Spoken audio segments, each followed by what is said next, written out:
Howdy folks, it's been an interesting week. This week, well, I'll just give you an example. I'm in southern Georgia, it's late November, almost Turkey Day. Hey, happy Turkey Day, if I don't see you between now and then, right? We had one cold front come through so far, that's all. Yeah, one cold front, and it only lasted, I guess, maybe a week or so, where temperatures plummeted all the way down into like about the freezing mark. And this garage got cold, which it is a garage. Hey, you know, it's somewhat insulated, so it didn't do too bad. But when it got down below, say, 40 degrees, the 3D printers became miserable. Yes, they're not running right now. I always try to shoot my films without these things running if I can do it. Between last night and this morning, so far as I've checked, I don't think we have any orders pending right this minute that I have to make something. So we're still. But point is, when the cold temperatures hit, it was a disaster for me. I had to take the one printer that was over here, the smaller of the two Cobras, put it in the office with me and run it in there so I could get good prints off the machine. Out here it was just miserable. It just kept getting all chewy and nasty and gnarly looking, and we were having all kinds of warping issues. Just you name it, we were having problems. Even some, in one case, a couple of them actually tried to lift off the bed a little bit even. And again, these paddles that I make up and stuff, a lot of that stuff, it's a disaster. If that thing lifts and starts to warp, it's like right into the trash can for now. Yes, I'm looking at recycling in the near future where we can just grind everything up and spit it back out and put it back on the machine. But in the meantime, temperature's been a big problem. So I've considered moving this stuff into another room. I have I guess we'll call it a little room, a mini room or whatever back here.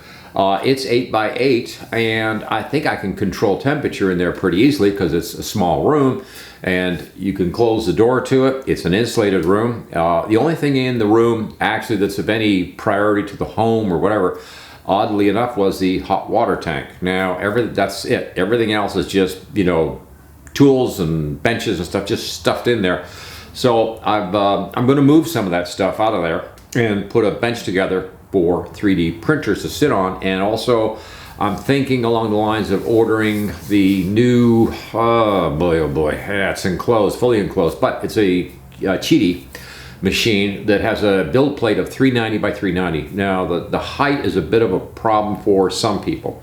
It's only, I think, 340. So if you're doing like a helmet or something, I don't know if that'll, cut it for you or not. I'm not sure.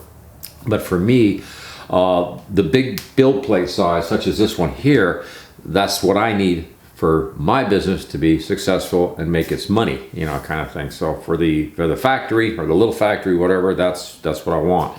And so that machine, somebody had told me about it on YouTube and said, check this out. I took a look and I was like, man, I'm impressed. Costs,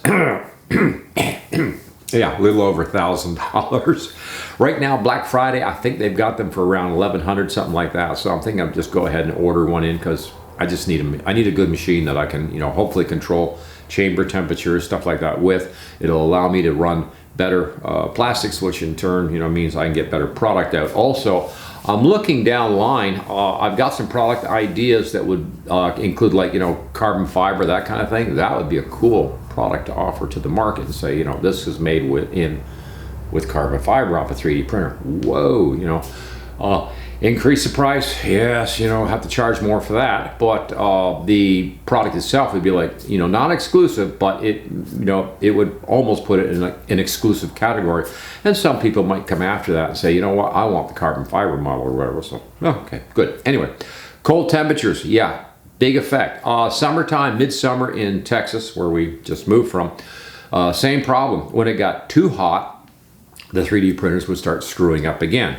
And generally the temperatures were rising. I'm gonna say that garage was getting easily up over 100 degrees. It was hot and humid. Two of the worst conditions you can have to try to, 3D print in that kind of an atmosphere. And also, obviously here, we don't quite have the temperature and the humidity problems, but we do have the cold snaps. And the cold snaps are what's going to really cause, problems with my business. So let's take a look at the little tool room, and I think that's what we're going to set up in there and see if I can't make that the 3D printing room for the time being, because the big building plan out back is stalled right now. Just got a price yesterday for the concrete slab. Over $10,000. Yeah, that's quite a bit of money to invest in a long-term 3D printing business. I mean, how much money should what should you put into a business like that? It doesn't make millions, at least mine doesn't make millions of dollars. Some people, maybe they do, but I do a good, turnover. But yeah, that's $10,000 for the slab. And then of course you got to put the price of the building on top of that. And then inside the building, I would have to build a structure, a room inside where the 3D printers are housed that would have temperature control, that kind of thing. So yeah, that's sounds like NASA or something. I don't know what's going on. Let's take a look at the tool room, and I'm just going to show you a quick view of the tool room and see, I'll show you what I'm thinking about doing, because I need to get into a place where I can control temperature around me better. Yeah, right this way to the tool room. Yeah. Well, I wish I could get the camera in the door a little better, but the basic idea, this is about 8 feet by 8 feet, so it's not big. It has a metal firewall type door, whatever, for the system, but it's also insulated, so it wouldn't be hard to heat or AC. So that's kind of like, wouldn't be bad. Now, I do have this hot water tank in here with me, which I don't know if you can see that off camera a little bit, but it's the only, priority in the whole room. So the rest of it's all just storage and junk. Now, you got to remember, I just moved here from Texas, and when we got here, the movers were like, where do I put this? And I saw this room, I just throw it in there, pile it up here, pile it up over here. And we have not been able to unpile since we've been here, because there really wasn't enough space for the garage was too small. There was a lot of different things going on at the time that were complicated, that we're going to be like, I'll get back to it. Blah, and it added up. But this room, I didn't think too much of it. It was just like, yeah, it'd be a nice little tool room. But again, because of tools with me, that's too small. 8 by 8's not going to cut it. But I was thinking the 3D printers, though, they don't take up a lot of space, but I do like to have like a small, in this case, a little portable table where I can run my printing from for shipping labels, that kind of thing. Put my laptop here, see what's ordered, put it together, and send it out. And I've got some shipping supplies in here with me, and some tape and whatever, some basic stuff, but that's about all. And then it's mixed with other things that really, shouldn't be in here, but there was no place to put it. In fact, if you watch the show from a year or whatever back, this right here, that was part of my solar system that I had in the back of my carport, where I had the solar power coming in, and I was doing all the charging and controlling from there. So we're going to get this bench out of here anyways and put it somewhere else. I'm not sure. I think I have some ideas as where to put it, but basically get this on the wall. That's a nice rack, and it has like a lot of assorted parts, but it doesn't need to be in here. That could be out in the garage someplace, or it could be anywhere. So I'm thinking this would be a good place to set up the 3D printers. And I'm looking at ordering that Cheaty because it's enclosed, which means it'll help with the heated chamber stuff, but also on cold weather days I could control that. If it gets too hot, I can, per se, AC the room, or, I can cool the room down. In fact, since we've had the house, we got it back in August when we still had the hot weather going on.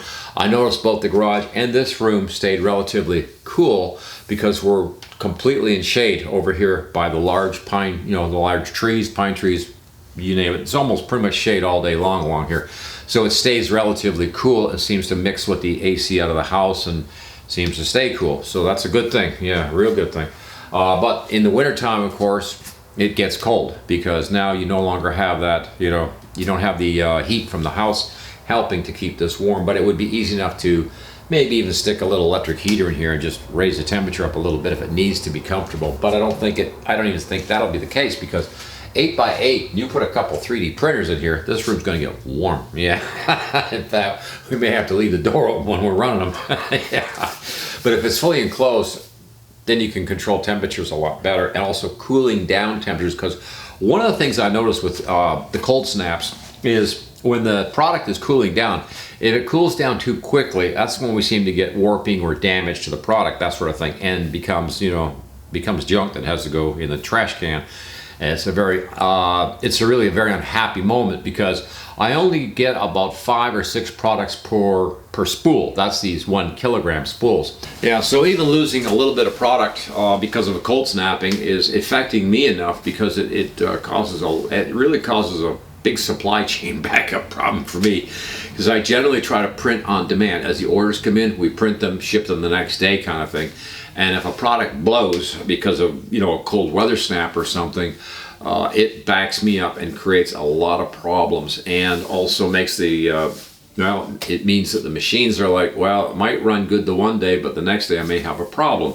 Or within hours of running a print, halfway through, all of a sudden too much cold weather has come in through this door. There's a door back there, and as you come in and come out the door, the cold air seems to brush through. Same with the garage door. You open that up, bang, this printers get hit with that. And it really seems to affect a lot, especially, and I'm just going to say this, and maybe I'll get some feedback on that or not, I don't know, comment below, but PetG seems to be really bad that way as far as, you know, when you're printing it, it's cool, but if you get a cold snap or a cold breeze blowing through your garage in the middle of a PetG print, it just seems to blow up the machine. Like, the print just suddenly becomes, you know, all chunky and nasty looking, and all of a sudden you got to shut down and just say, oh, stop, you know, we're way out of whack here, out of control. So I would like to get into more of a controlled area like this with the printers and see if we can't print more successfully, even with cold snap days or something, so that and get them away from, of course, the cold air from the door, the garage, you know, all of it. It almost feels restrictive at times if you're running 3D printing, and it's kind of like, well, I really like to go out and do something, but it's like, I don't want to open that door because I'm in the middle of a print right now. It's like, you know, you feel like you're trapped with something going on. So comment about the PetG, or and I'd like to get into, like, because I have the carbon fibers and some of the more exotic materials right now for some of my products.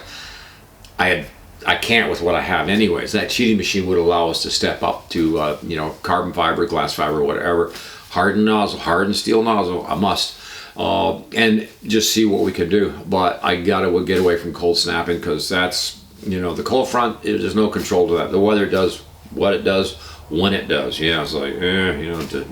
So I'm thinking this little room here might be the ticket, at least temporarily, house them in here until we can get moved into something that works a little bit better. In the meantime, hey, thanks for watching Copying Tools, and please like, share, subscribe. Maybe next time around we'll talk a little bit more about the building cost versus the business cost of a 3D printing farm, and see how much can a 3D printing farm generate for coinage as far as reinvestment from machines, buildings, offices, whatever. You know, what can or cannot be done. Might be interesting to take a look at that. Over and out.